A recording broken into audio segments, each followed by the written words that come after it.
Washington State, Coach Leach is doing a good job with them. They've won some dramatic football games on the last play and made some exciting plays. Their quarterback, Luke Falk, makes them go.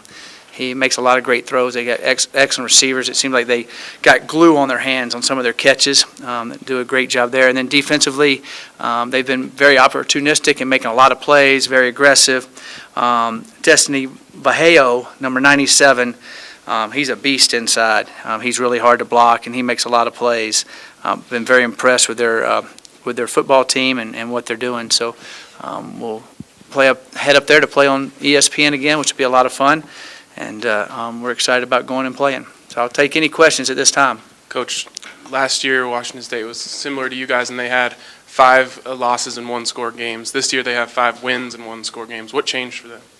They've made some plays in the final plays of the game. I think they scored on the last play of the game. I believe in 2 or 3 of the games for sure, and then one of them was like a couple in the last few seconds. They've really done a good job of that, and their quarterback has made some good plays, and their offensive line and their receivers have been very impressed with what they've done. Last week against USC, they had one receiver that had been leading the team by far in yards, and you knew to cover him. This week, Washington State has a lot of receivers that can catch the ball. What's the defense mentality knowing you can't just cover one guy?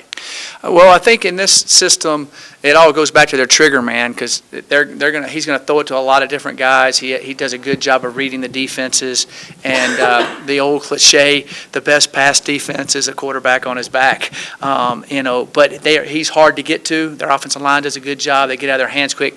But we've got to be able to disrupt the quarterback somehow, some way.